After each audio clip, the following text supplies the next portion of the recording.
The sun had long set over the small, rural town, casting everything into darkness when the quiet night erupted in screams and sirens. Officer Michael Turner was already on duty, patrolling the quiet streets, when his radio crackled with urgency. A fire had broken out at the village's edge, near the clustered homes of low-income families who worked the fields and small businesses around town. Michael's heart seized. Fires in these parts spread fast. The old wooden homes were easy fuel. Arriving at the scene, Michael was met with a nightmare. Flames roared and spit from rooftops as people scrambled outside, some with soot-streaked faces and others stumbling, bewildered, and calling for family members lost in the chaos. The smoke was thick, curling through the streets like an ominous fog, making it hard to see and even harder to breathe. He dashed towards a house where the fire seemed fiercest. He had been trained to be a first responder, but nothing prepared him for this level of destruction and the terrifying screams from inside the home. Without hesitation, he kicked open the front door, the heat and smoke nearly overwhelming him. He squinted through the haze, calling out to anyone who could hear. "Help! Help! We're in here," came the small, desperate voice of a child. Michael's heart broke as he found a group of 7 children huddled in the corner of the burning room. Their faces streaked with tears, eyes wide with terror. The flames were closing in, licking at the walls and threatening to cut off their escape. There was no time to think, only to act. One by one, he pulled them into his arms and guided them out. He could feel the panic in their trembling bodies, hear their ragged breaths mixing with the inferno's roar. It felt like an eternity. But eventually, all 7 children were safe outside, coughing but alive. As he looked around at the devastation, his relief was short-lived. The realization washed over him. The families of these children hadn't made it out. They were orphaned, and as he looked into their frightened eyes, he knew that the impact of this night would change everything, for them and, though he didn't realize it yet, for him too, the days following the fire were a blur of sorrow and grief. Michael took it upon himself to look after the children temporarily, believing that it was only a matter of time before relatives or townsfolk would step forward to care for them. He visited them each day, bringing food and clean clothes, speaking to them gently, helping them begin to heal. The 7 children varied in age. The youngest, Maya, was just 5, with large, questioning eyes that searched his face for answers. The oldest, Tyrese, was 14 and already had a fierce, protective glint. Despite his heartbreak, the other children, Naomi, Caleb, twins Kara and Kyle, and young Isaiah, were all quiet, navigating the strange and overwhelming new world of grief together.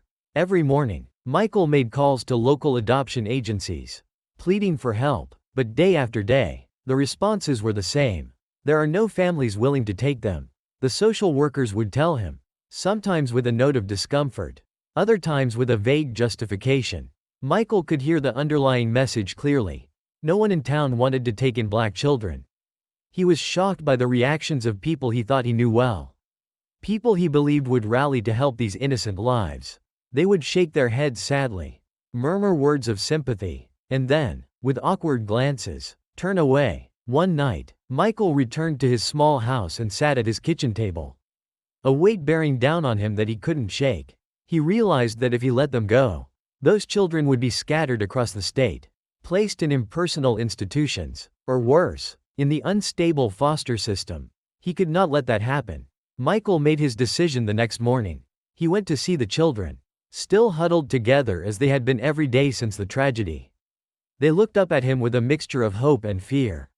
And he took a deep breath. "I won't leave you alone," he said softly, his voice thick with emotion. "If no one else will care for you, then I will. You're going to come live with me." For a moment, there was silence. The children stared at him, stunned, as if not daring to believe his words. Slowly, a light began to shine in their eyes. Maya, the youngest, was the first to react, running into his arms and sobbing with relief. One by one, the other children followed, each holding him tightly, as if afraid he might change his mind. But Michael's mind was set. He knew it wouldn't be easy, that he'd face backlash and hardship. But he had made a promise to these children, a promise born from the depths of compassion. One that he would keep no matter what. Word of Michael's decision spread through town like wildfire. Some were shocked, others outraged. Michael was suddenly the subject of gossip, judgment, and silent condemnation. A few close friends tried to support him, but many were concerned, pulling him aside to offer unsolicited advice. "You don't know what you're getting into, Michael," one elderly neighbor warned. "They're not like us. Those kids, their kind has different ways." Michael was appalled. He looked at the neighbor, feeling anger rise within him, but he kept his voice steady. "They're children who've lost everything," he replied, "and I won't stand by and let prejudice rob them of a family." Despite the challenges, Michael was undeterred. He knew he had chosen a difficult path, one that required resilience and commitment, but he also knew that it was the right thing to do. For the first time in his life, he felt a purpose beyond his duty as a police officer. These children had given him a reason to fight for something bigger than himself. Moving into Michael's modest home was an adjustment for everyone. The house was small, with only 3 bedrooms, and Michael had to make do with what he had. He set up bunk beds and turned his small study into a room for the older boys. The house was filled with the laughter, cries, and chatter of children, a sound Michael had never known could fill his heart with so much warmth. The children were cautious at first, especially Tyrese, who took on the role of protector. He was wary, asking questions about the future, wanting to know how long they would stay. Michael took the time to reassure him, promising that this was their home now, that he would never abandon them. Slowly, barriers began to break down, but even as they grew closer, there were moments of heartbreak. Nightmares plagued the children, bringing back memories of the fire, of the families they had lost. Michael would wake up to find one or more of them crying in the middle of the night. And he would sit with them, offering what comfort he could. Sometimes, they would talk about their parents, sharing memories that brought tears but also smiles.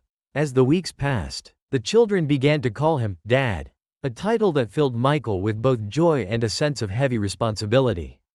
He was now not only a police officer but a father to 7 grieving, beautiful souls, each with unique personalities, hopes, and dreams. He was determined to protect them, to guide them, to show them the love they deserved. Michael's life has irrevocably changed. The quiet, structured existence he once knew has transformed into a whirlwind of responsibility and love. He realizes that being a father to these children is more than just a role, it's a calling.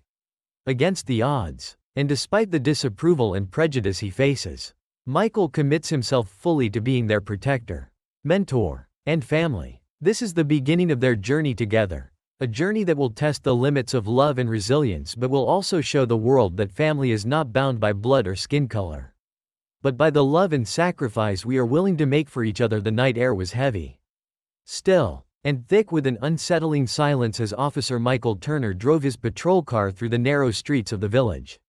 He could hear the distant chirp of crickets and the rustling of trees as a slight wind picked up.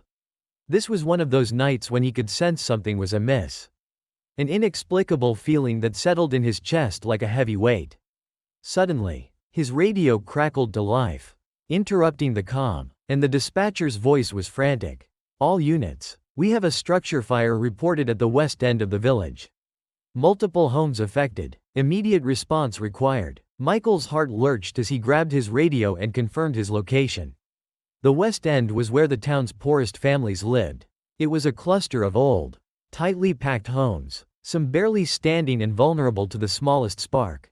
A fire there could spread with terrifying speed. When he arrived, the scene was far worse than he could have imagined. Flames were roaring through the houses, leaping from roof to roof, devouring walls, furniture, and lives. He could hear the crackling of burning wood, the deep rumble of collapsing structures, and above all, the screams. People were running in every direction, some carrying their children, others calling out for loved ones who had not escaped. Michael rushed forward, his training taking over, but his mind was flooded with the realization of how helpless everyone seemed in the face of this inferno. As he scanned the chaos, he spotted a small figure at a window on the second floor of one of the homes, waving frantically. It was a child's face, desperate and terrified, barely visible through the smoke. Without thinking, Michael raced to the front door and kicked it open, disappearing into the fire. Inside, the smoke was suffocating, and the heat was unbearable, pressing down on him with every step. His visibility was almost zero as he moved through the hall, calling out loudly. When he heard the faint cries of children, he followed them, heart pounding. "Hold on, I'm coming, he shouted, straining to make his voice heard over the crackling flames. Finally, he reached a room where 7 children were huddled together, clutching each other as the fire closed in around them. The oldest, a boy barely in his teens, was holding the youngest protectively, shielding her with his body. Michael looked around, assessing the scene in seconds. He'd have to act fast to get them all out alive. One by one, he scooped them up, urging the older children to hold hands and follow him. The heat intensified, and the floor beneath them groaned, threatening to collapse. They stumbled through the blinding smoke, each step a battle against time, as flames consumed the walls around them. Outside, he brought each child to safety, handing them over to paramedics. He went back into the inferno for the last time to search for any remaining survivors. But he knew, with a sinking heart, that the building was seconds away from collapsing. He barely made it out himself before the entire structure fell, engulfed in flames. Once outside, he watched the house burn, his chest heavy with grief. The children's families had not survived, and as he looked at the 7 of them, trembling and clinging to each other, he felt a deep, protective instinct rise within him. In the days that followed, Michael took it upon himself to look after the children. The local shelter was overcrowded, and temporary foster families were scarce. Each morning, he would visit them, bringing fresh clothes, toys, and food, and spending time listening to their stories and comforting them through their grief. Maya, the youngest at only 5 years old, had latched onto him, following him everywhere, her tiny hand always searching for his. Tyrese, the eldest, tried to be brave but often cried silently at night when he thought no one could see. The others, Naomi, Caleb, Isaiah, and the twins, Kara and Kyle, hovered close to him, their eyes filled with an unspoken plea for stability, for reassurance that they wouldn't be abandoned again. Every day, Michael called local adoption agencies and social services, hoping someone would offer them a home. He wanted these children to have a family, a stable environment where they could heal. But each time, the answer was the same, a polite but unyielding rejection. "We don't have the resources right now," one agent told him hesitantly, avoiding eye contact. "And, given the unique circumstances, it's unlikely any local family will be able to take them in." Michael's voice grew sharp. "What circumstances?" he demanded, already knowing the answer but needing to hear it out loud. The agent looked uncomfortable, shifting in her seat. "It's just a lot to ask of any family. 7 children, all of whom will need emotional support, and they're—" Her voice trailed off, but the message was clear. They were black children in a predominantly white, conservative town, and families here were unwilling to open their doors to them. His stomach twisted with a mixture of anger and sorrow. He couldn't understand how people could look at these children and see anything other than their innocence and vulnerability. After a week of fruitless searching, Michael sat in his quiet living room, the weight of the decision pressing down on him. He knew that if he didn't take responsibility for these children, they would be sent to an institution far from home, split up, and deprived of the love and stability they so desperately needed. He looked around his modest home. It wasn't much, just 2 bedrooms, a small kitchen, and a living room. He was a bachelor, and his house wasn't exactly child-friendly. But he knew that he could make it work. He had to. That evening, he went to the shelter where the children were staying and knelt down in front of them. His voice gentle but steady. "I don't know what the future holds," he began, his throat tight, "but if you'll let me, I'd like to be your family. You'll have a home with me, and I'll take care of you." The children looked at him with wide eyes, processing his words. Slowly, understanding dawned on their faces. Maya burst into tears and ran into his arms, holding him tightly. Tyrese's face softened, and he nodded silently, his eyes shining with gratitude and relief. One by one, the other children gathered around him, and in that moment, Michael knew he had made the right choice. Word spread quickly through the town. While some people expressed support, most were skeptical, and some were outright hostile. At the local grocery store, people whispered behind Michael's back, casting suspicious glances. His friends approached him with hesitation, questioning his decision. "Michael, this is going to be hard on you," one of them said, concern etched on his face. They're different, you know? It's going to be difficult for them here. They're children," Michael replied firmly, a steeliness in his voice that surprised even himself. "They're just children who've lost everything. I won't abandon them," His resolve only grew as the town's prejudice became clearer. He knew he would be facing an uphill battle, but he was determined to fight it for the sake of the children. These were his children now, and he would do whatever it took to give them a chance at a normal, happy life. The first few days were chaotic as Michael tried to turn his small house into a home for 7 children. He scoured local thrift stores for beds and furniture, rearranging his rooms to accommodate them. His study became the boys' room, while the girls took his bedroom. He moved to the living room, sacrificing his privacy and comfort without a second thought. Each child responded to this new life differently. Maya clung to him constantly, needing the reassurance of his presence. Tyrese, on the other hand, maintained a guarded distance, unsure if this home was truly permanent. Michael noticed the pain in Tyrese's eyes and vowed to break through that wall, to show him that he was safe here. Michael faced unexpected challenges daily. He learned to braid hair, cook meals in bulk, and find gentle ways to discipline children still reeling from trauma. He became a fixture at school meetings, advocating for his children, ensuring they weren't singled out or mistreated. The town's reaction varied. Some softened with time, witnessing Michael's unwavering commitment to the children, but others remained distant, their judgments unchanged. Despite this, Michael's focus remained on his family, and he was resolute in his decision by the end of part 1. Michael had grown into a father figure not only in title but in heart and soul. His once quiet life was filled with the laughter, squabbles, and challenges of raising children, and though it was exhausting, he knew that he was exactly where he was meant to be. As he sat with the children one evening, reading a bedtime story, he felt a deep sense of peace and purpose. These 7 children had become his world, and he had become theirs. They were a family now, not by blood but by love and resilience. And in that, Michael found a strength he hadn't known he possessed, a strength that would carry them all through the challenges ahead. The first few weeks in Michael's small home were a whirlwind of adjustment, both for the children and for him. The house, previously a quiet retreat for a single man, was now a buzzing hive of activity.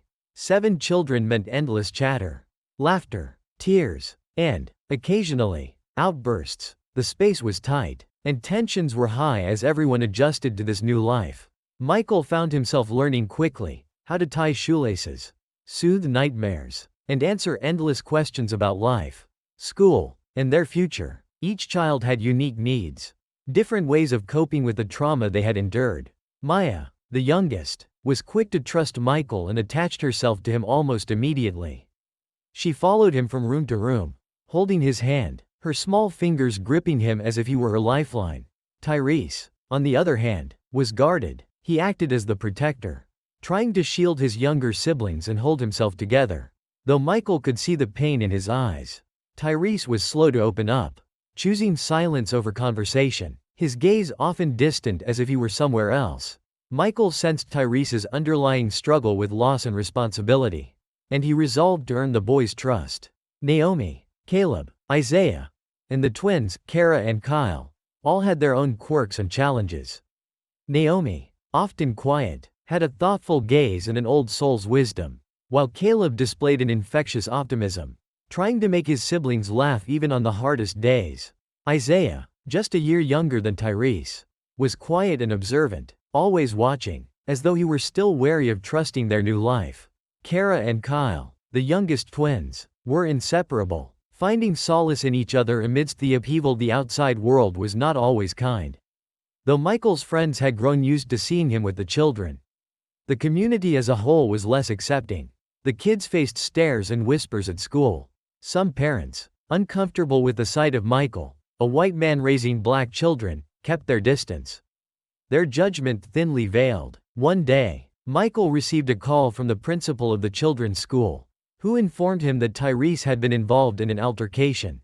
Michael's heart sank as he listened, trying to understand what had happened. When he arrived at the school, he found Tyrese sitting alone outside the principal's office, his head bowed. Sitting beside him, Michael spoke softly. "What happened, son?" Tyrese took a long breath, his voice filled with a bitterness Michael had rarely heard. They said you'd never really care about us. That you're just doing it for show." He looked away, anger and hurt etched on his young face. "And they called me names." Michael felt his heart break. He knew that Tyrese and the others were dealing with prejudices that went beyond simple misunderstandings. They were facing a society that saw them as different, even unworthy. He placed a reassuring hand on Tyrese's shoulder. "Listen to me," he said, looking into Tyrese's eyes. "I'm here because I love you. Nothing anyone says can change that. We're family. And that's all that matters." The words felt right, and as he saw the glimmer of belief flicker in Tyrese's eyes, he knew that building their trust would take time and consistency. That night, he gathered all the children in the living room and talked to them about facing the harshness of the world, about finding strength within themselves. They listened intently, their expressions solemn, absorbing his words like they were learning the rules of a new game they had no choice but to play. Michael's days grew increasingly difficult. Supporting 7 children on his police officer's salary was no small feat. He worked overtime, picking up extra shifts and budgeting every penny. But it never seemed enough. There were days when he skipped meals to ensure the kids had enough, though he hid this from them, not wanting to worry them. Despite the financial strain, Michael strove to give the children small joys. On weekends, they'd visit the park, where he would push them on swings or race them across the field. He saved up to buy ice cream after a long week or took them to the library, where they would huddle together, each lost in a world of stories. But the financial stress took its toll. The weight of responsibility, compounded by lack of sleep and worries about their future, sometimes left Michael exhausted. One evening, as he sat at the kitchen table, reviewing bills and silently calculating how much was left, he felt a small hand on his arm. Looking up, he saw Maya, her young face filled with concern. "You look tired, Daddy," she said softly, her voice barely a whisper. He forced a smile, ruffling her hair. "I'm okay, sweetheart, just a little tired, that's all." But he knew the road ahead would be filled with sacrifices. Each time he felt the burden grow too heavy, he reminded himself of the promise he had made to these children, that he would be their family. Come what may. In the midst of these struggles, help came from unexpected places. Ms. Jenkins, an elderly woman who lived 2 streets over, had watched Michael's journey with quiet admiration. One afternoon, she arrived at his doorstep with bags of groceries and a warm smile. "I heard you might need a little help," she said simply, her eyes kind and understanding. Michael was hesitant to accept at first, but Ms. Jenkins wouldn't take no for an answer. Word spread, and soon a few others in the community followed suit. Some dropped off clothes their children had outgrown, while others brought cooked meals. It wasn't much, but these small gestures of kindness bolstered Michael's spirit and showed him that not everyone in town shared the same prejudices. There were good people here, people who believed in him and supported his mission to provide a loving home for these children. Michael made sure the children understood the importance of gratitude. Each time someone offered help, he gathered them to say thank you, teaching them that kindness, even when rare, was something to treasure. Despite the hardships, moments of joy punctuated their days. The laughter that filled their home became the glue that bound them together. The children had developed a sense of normalcy, a rhythm that allowed them to laugh, argue, and be kids once again. One evening, as they all sat in the living room watching a movie, Michael noticed Tyrese smiling, a genuine, unguarded smile that lit up his face. It was rare to see him so relaxed. And in that moment, Michael felt a surge of pride. The children were healing, little by little. They had come to view each other not just as survivors but as siblings. A family that stood together against the odds. Maya often climbed onto Michael's lap, her small arms wrapping around him as she whispered, "I love you, Daddy." Each time she said it, Michael's heart filled with warmth. The sacrifices fading in the light of their love. He knew he'd do it all again just to hear those words. As the children grew older, questions arose, questions about their past, their families, and the fire that had taken everything from them. Naomi, particularly, was introspective, and one evening, she approached Michael with a question he had been dreading. "Why did our families have to die?" she asked softly, her eyes brimming with tears. Michael struggled to find the right words, his heart heavy with the enormity of her question. He took a deep breath, gathering the children around him. "Sometimes, bad things happen, things we can't control or understand. But what we can do is remember those we've lost and honor them by living our lives fully. By loving each other the way they would want us to." The children listened intently, their faces reflecting a mixture of pain and acceptance. He knew that grief would always be a part of them. That healing wasn't about erasing memories but learning to live with them as months turned into years. The family dynamic deepened. Tyrese, once reserved, became a leader among his siblings, taking responsibility for the younger ones and becoming Michael's confidant. He was fiercely protective, especially of Maya, and often helped Michael with chores around the house, silently showing his gratitude through actions rather than words. Naomi and Caleb found their passions, Naomi in art, and Caleb in sports, where he poured his energy and emotions. Michael encouraged these interests, celebrating each of their milestones with pride, knowing that every achievement, big or small, was a testament to their resilience. And as for Michael, he found himself transformed by fatherhood. Each day taught him new lessons in patience, empathy, and selflessness. These children had given him a purpose, a life filled with meaning he had never known before. The family had weathered countless storms, both within their home and in the outside world.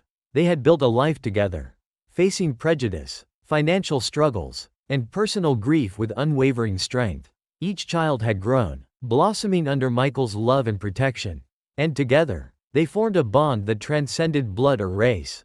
They were a family now, bound by a shared journey through hardship, and by the quiet but powerful love that filled their home. The story was far from over, but they were ready for whatever lay ahead, knowing that they would face it together. The initial weeks were chaotic, filled with adjustments that sometimes left Michael feeling overwhelmed. Simple routines took on a new complexity. Bedtimes required coordination. Mealtimes were noisy and unpredictable, and quiet moments were rare. The house had become a symphony of voices and footsteps, with each child bringing their own rhythm. Michael observed each of the children closely, learning their personalities, fears, and quirks. Maya, the youngest, clung to him with complete trust, her small hand often slipping into his as she sought reassurance. Tyrese, the oldest, kept a careful distance, but Michael sensed his constant vigilance over the others. He had taken on a role that was far beyond his years, and Michael could see that Tyrese was still holding himself responsible for protecting his siblings. One evening, after everyone else had gone to bed, Michael found Tyrese still awake, staring out the window with a hardened expression. "Is everything all right, Tyrese?" he asked gently. Tyrese shrugged, keeping his gaze fixed on the darkness outside. I don't want them to get too comfortable. You know, things don't last. People, they leave." Michael felt a pang in his chest. He knelt down to look Tyrese in the eye, his voice steady but soft. "I'm not going anywhere, Tyrese. I'm here for you, for all of you, and I'm not leaving." For a moment, Tyrese's mask faltered, and his eyes filled with a mixture of skepticism and hope. But he said nothing, simply nodding before heading off to bed. It would be a slow process, Michael realized, but he was determined to show Tyrese, and all of them, that this home was real, and that they belonged here. As the children settled into their new school, it quickly became clear that acceptance from their classmates and the community would not come easily.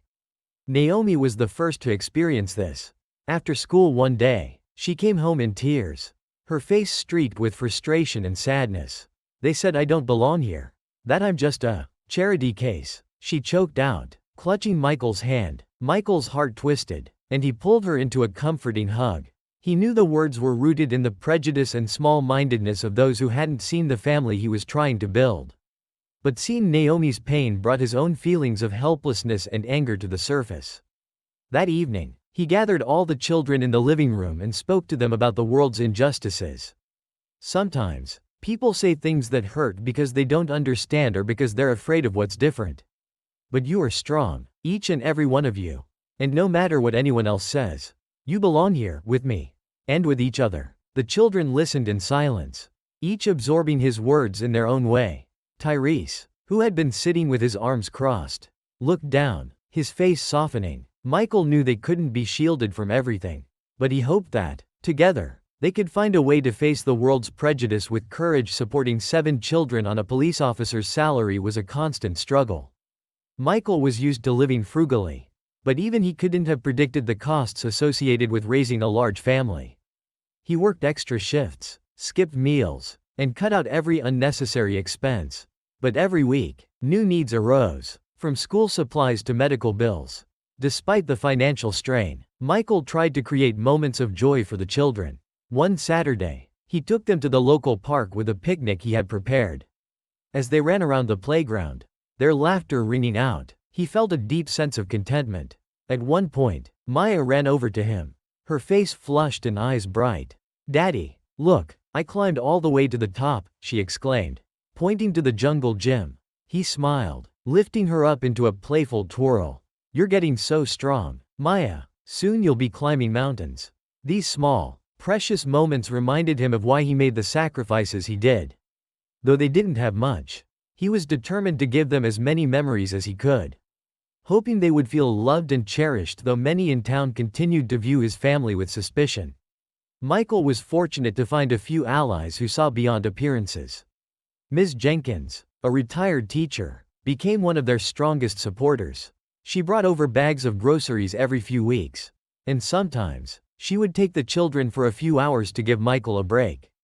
One evening, as they shared tea on the porch, Ms. Jenkins looked at Michael with admiration. "You're giving these children a real chance. Michael, don't let anyone tell you differently." Her words gave him strength on days when he felt overwhelmed. Other townsfolk started to follow her example, quietly leaving donations of clothes, toys, or even meals. Although the gestures were small, they meant the world to Michael and helped lighten the load. In return, Michael taught the children the importance of gratitude. They wrote thank you cards and visited neighbors who had helped, understanding that kindness, even when rare, was a gift worth honoring. Over time, the family's bond grew stronger. The children had each other, and Michael, who provided them with stability and comfort. They began to form a routine, finding solace in the predictability of family dinners, movie nights, and bedtime stories. But the healing process was not linear. Each child had their own burdens to bear, and there were nights when nightmares resurfaced, the memories of the fire haunting their dreams. On those nights, Michael would sit by their beds, rubbing their backs and whispering words of comfort until they drifted back to sleep. One particularly difficult night, Michael found Naomi sobbing quietly. She clutched a faded photograph of her parents, her face contorted with grief. "Why did they have to die?" she asked, her voice filled with anguish. "Why couldn't they stay with me?" Michael didn't have the answers, but he held her close, letting her cry as he whispered, "I know it hurts, Naomi, and it's okay to be sad, but they would want you to be happy, to live a beautiful life. And I'm here to help you do that." His words didn't erase her pain, but they offered her a sense of comfort. And in that moment, Michael realized that part of his role was to help each of them carry the weight of their past. As time passed, the children began discovering their individual passions and interests. Naomi, who had a quiet and thoughtful nature, developed a love for art. She spent hours drawing, her sketches capturing both the beauty and pain she felt inside. Michael, recognizing her talent, bought her a small set of colored pencils and a sketchbook, a rare splurge he couldn't resist. Caleb, always brimming with energy, found an outlet in sports. Joining the school's soccer team, he returned home every day with stories of practice. His excitement infectious, Michael made sure to attend every game he could, cheering Caleb on from the sidelines. Seeing their joy and passion gave Michael immense pride. He realized that, despite the hardship, these children were growing into compassionate, resilient individuals. Each of their achievements, no matter how small, was a victory, a testament to their resilience and the love that bound them. Tyrese remained guarded, his walls unyielding despite Michael's efforts to reach him. He excelled academically, often retreating to his books. But there was a heaviness in his demeanor, a resistance that kept him distant. Michael could see that Tyrese still questioned his place in this family, still harbored doubts about Michael's love and commitment. One evening, after an argument with one of his siblings, Tyrese stormed out of the house. Michael found him sitting alone on a nearby park bench, his face dark with frustration. "Tyrese," Michael said, sitting beside him, "you don't have to go through this alone. I'm here for you, no matter what." Tyrese's face softened, and after a long silence, he finally spoke, his voice trembling. I don't want to lose anyone else.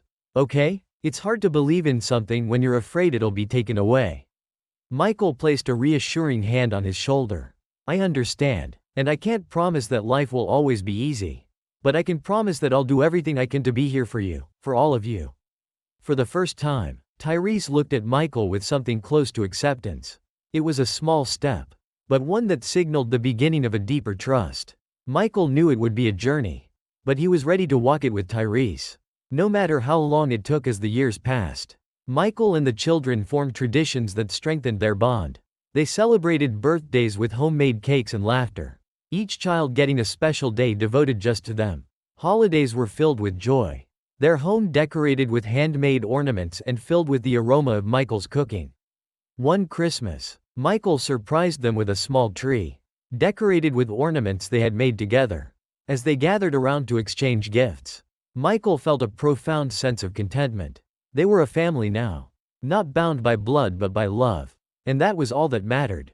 The children had come to see each other as siblings, their shared journey creating a bond stronger than any circumstance. Michael looked at each of them, pride and love filling his heart. Knowing that they had created something beautiful from the ashes of tragedy, Michael's home was filled with a warmth that defied the hardships they had faced. The children had grown resilient, finding purpose and joy in their lives. And Michael had discovered the profound fulfillment of fatherhood. Their journey together had transformed them all. And though challenges remained, they faced them with unwavering unity. Together, they had built a family that embodied love, resilience, and hope, a foundation that would carry them forward into the future. Ready to face whatever life had in store, the years passed in a blur of milestones, memories, and growth. Michael's house had seen many transformations over the years. From a simple, crowded home to a place rich with laughter, arguments, and countless family traditions. The children, no longer children, but young adults, had grown up, each finding their path and purpose. Michael, now graying and showing signs of age, looked on with pride as he watched the people they had become. The family's bond had withstood many trials, but it had deepened through every hardship. Maya, now a bright and compassionate college student, was studying to become a social worker. Tyrese, who had once struggled to trust, had turned his resilience into a career, working as an advocate for youth in challenging situations. Naomi, still soft-spoken but with a fierce resolve, had become a talented artist, using her work to capture moments of both joy and pain. Caleb, Isaiah, and the twins, Kara and Kyle, each pursued their unique passions, but all stayed close, returning to Michael's home often, carrying pieces of their shared past with them. Their bond had evolved, but every child knew that they owed much of their strength and character to Michael. Though their lives had taken them in different directions, the love that had held them together through those early years remained the cornerstone of who they were. They had not forgotten, and in the quiet moments of their lives, they reflected on the man who had made them believe in family and in themselves. Maya was the first to bring up the idea. She'd been thinking about it for months, how to honor Michael, to express their gratitude in a way that could capture the depth of their love.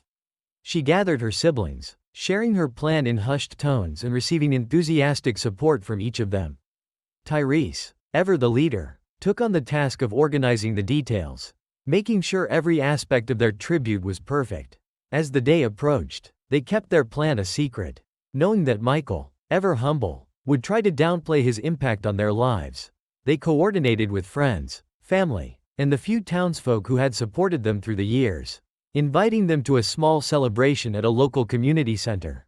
They decorated the space with photos from their childhood, each image telling a story of laughter, growth, and resilience. When Michael walked into the room, he was greeted by applause, his eyes widening as he took in the sight before him.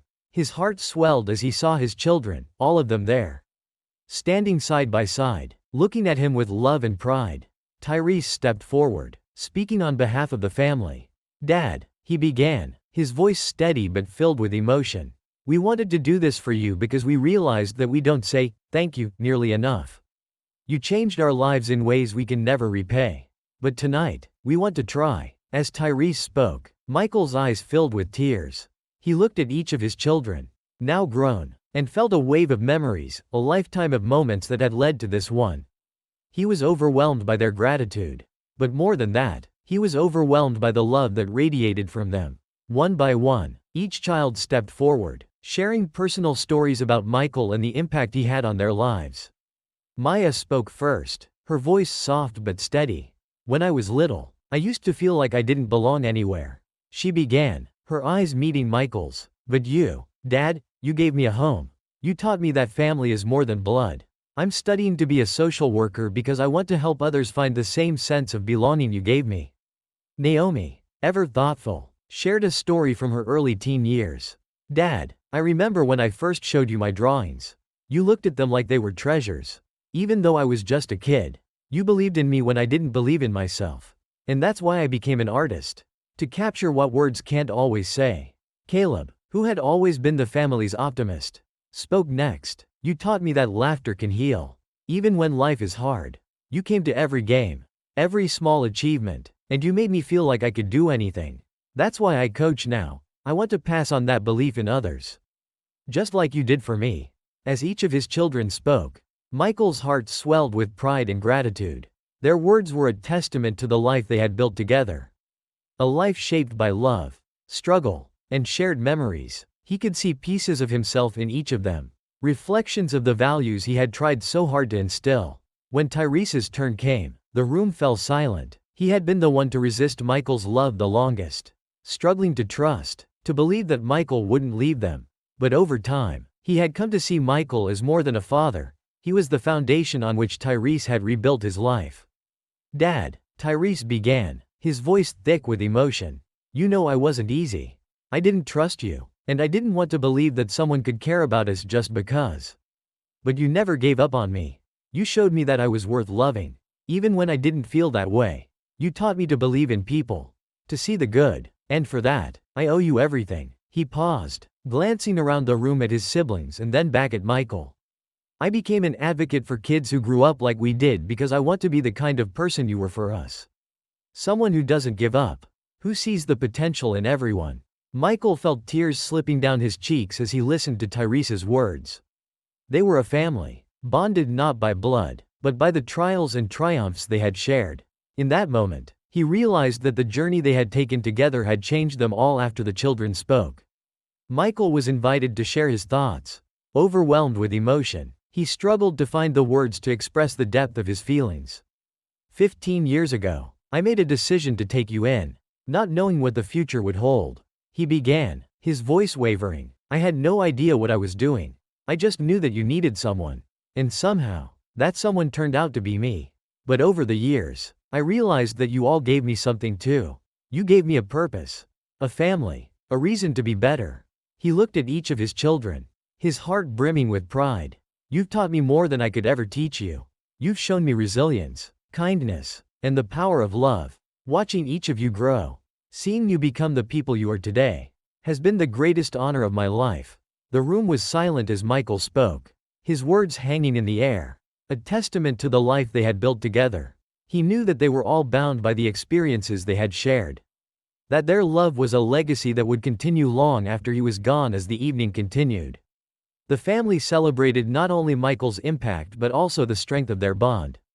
Friends and community members who had witnessed their journey came forward to share stories, each one adding to the tapestry of love and resilience that defined their family. The children had organized a photo album, filled with pictures from their childhood, Christmas mornings, birthdays, graduations, and quiet moments at home. Michael flipped through the pages, memories flooding back with each photograph.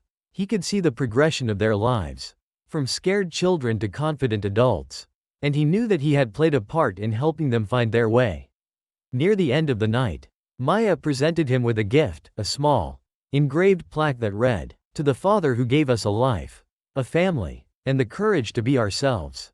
We love you, always." Michael held the plaque, his hands trembling, his heart full. He realized that the family he had built was more than he had ever dreamed possible.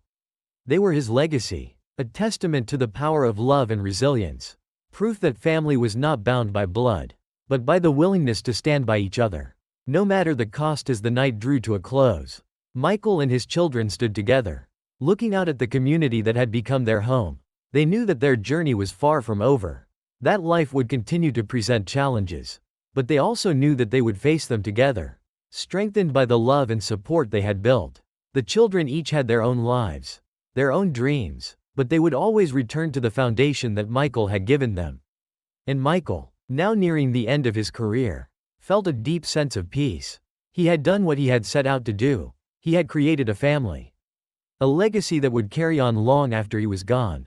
In that moment, surrounded by his family, he felt complete. He had given them a home, a sense of belonging, and in return, they had given him a life filled with love, purpose, and unbreakable bonds. The legacy of their family was not in their last name or their bloodline, but in the love that bound them together, a love that would. Michael's modest home had been through many changes over the years. From bustling with the activities of 7 children to a quieter space filled with mementos and memories. Now, it stood as a testament to the life they had built. Each corner, each piece of furniture, each photo on the wall told a story. The children had all grown into adults, embarking on their own journeys. Yet they carried the lessons and values they had learned from Michael. Every few weeks, the children returned home. They each took turns checking in on him, bringing updates of their lives. Sometimes with laughter, other times with bittersweet stories of the struggles they faced. Michael watched them with pride, seeing how his influence had shaped each of them in unique ways. Though they were no longer under his roof, he knew that they continued to carry a part of him with them. It was Maya who first conceived the idea. She had long thought about how to honor Michael, to acknowledge the impact he had on their lives. The idea had come to her during a particularly challenging moment at college. She was feeling overwhelmed, uncertain, and the weight of her studies and responsibilities threatened to crush her. In that moment, she remembered Michael's words from years ago. Don't let fear stop you from becoming who you're meant to be. You are stronger than you know. Inspired, she called Tyrese, sharing her thoughts. They gathered the others, speaking in hushed tones over phone calls and late-night messages, organizing a tribute that would reflect the love and gratitude they all felt. In a month, they had everything arranged, a small gathering in the community hall. Invitations sent out to old friends, neighbors, and the people who had quietly supported them throughout the years. They decorated the space with photos, each image capturing a memory, a childhood smile, a graduation, a quiet moment shared with Michael. Their journey was on full display, and each photo held a piece of their hearts the night of the tribute. Michael arrived, unaware of the event planned in his honor. He thought he was going to a simple family dinner, a tradition they maintained to gather and catch up. But when he opened the doors to the hall, he was met with applause and smiling faces. His children standing in front of a gathering of friends, family, and neighbors. He paused, momentarily stunned, his heart pounding as he took in the sight. The children had arranged a row of chairs at the front, and they guided him to his seat. Taking their places beside him, Tyrese stepped forward, his face solemn but his eyes alight with love and respect. Dad, he began, tonight, we wanted to remind you of everything you've done for us, of the life you built and the sacrifices you made. This is for you. Michael's heart swelled with emotion. He felt the weight of years of love, hardship, and resilience pressing upon him. Looking around the room, he saw familiar faces, people who had quietly supported him and the children throughout their journey. This gathering was more than a tribute, it was a celebration of the family they had become, the love that had sustained them, and the man who had made it all possible. One by one, each child stepped forward to share a piece of their journey, a story that reflected Michael's influence in their lives. As they spoke, the room fell silent, each word carrying the weight of gratitude and love. Maya, always the gentle soul, spoke first. Dad, you took us in when we had no one. You gave me the chance to find a home, a place where I could feel safe and loved. I remember the nights you sat by my bed when I had nightmares, telling me that everything would be okay. You made me believe in myself.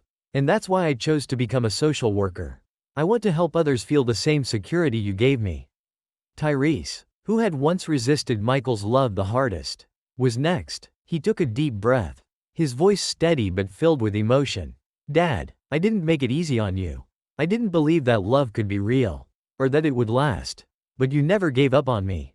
You showed me what family truly means. I became an advocate for kids who grew up like us. Because of you, I wanted to be someone who didn't give up, who saw the potential in people, just like you did for me. Naomi, holding a sketchbook close to her chest, spoke with a shy but steady voice. You never once doubted my dreams, even when I was just a kid drawing in the margins of my school books. You encouraged me, and because of that, I became an artist. You taught me that beauty can be found even in pain, that art can heal, and I hope my work will honor everything you taught me. Caleb, Isaiah, and the twins, Kara and Kyle, each shared their own stories. Tales of encouragement, laughter, and countless sacrifices. Each story painted a picture of Michael's influence, of the small moments he had shared with them, the guidance he had provided, and the unwavering love that had shaped them into the people they had become. Michael listened, overwhelmed by the gratitude and love that filled the room. Their words were a testament to the life he had built with them. A life filled with struggle but also with joy and fulfillment. He looked around at his children, seeing reflections of his values, his sacrifices, and his love in each of them when it was finally his turn to speak. Michael rose, his heart brimming with emotions he struggled to contain. He looked at each of his children, his eyes filled with pride and gratitude. "I never imagined this," he began, his voice thick with emotion. 15 years ago, I didn't know what the future held. I only knew that you needed someone, and I wanted to be there for you. I had no idea what I was doing most of the time. But I knew one thing. I loved each of you, and I wanted to give you the life you deserved." He paused, looking around the room, his gaze settling on his children. "You've all taught me more than I could ever teach you. You've shown me resilience, kindness, and the power of love. Watching each of you grow into the incredible people you are today has been the greatest honor of my life." As he spoke, tears slipped down his cheeks. But he smiled, his heart full. "Thank you," he said, his voice barely a whisper. "Thank you for making me the man I am today. Thank you for being my family." The room erupted in applause, his children gathering around him, holding him in a tight embrace. In that moment, Michael knew that everything he had done, every sacrifice, had been worth it. He had found a family, not bound by blood, but by love, a love that would endure through the years. The night continued with stories, laughter, and celebration. Friends, neighbors, and loved ones came forward to share their memories of Michael and the children, each story adding to the rich tapestry of their shared life. It was clear that their family had left an impact not just on each other, but on the community as well. Toward the end of the evening, Maya presented Michael with a gift, a beautifully crafted photo album filled with memories. The pages held snapshots of birthdays, graduations, family vacations, and quiet moments at home. Each photo was a testament to their journey, a visual reminder of the love that had grown within their family.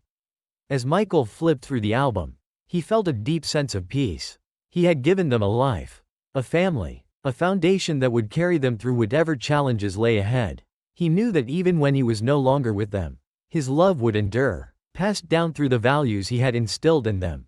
The final pages of the album held messages from each of his children, handwritten notes expressing their love and gratitude. Michael read each one, his heart swelling with pride and joy. He realized that their family was his legacy, a legacy built on resilience, love, and the unbreakable bonds they had forged together as the evening drew to a close. Michael and his children stood together, looking out at the community that had become their home.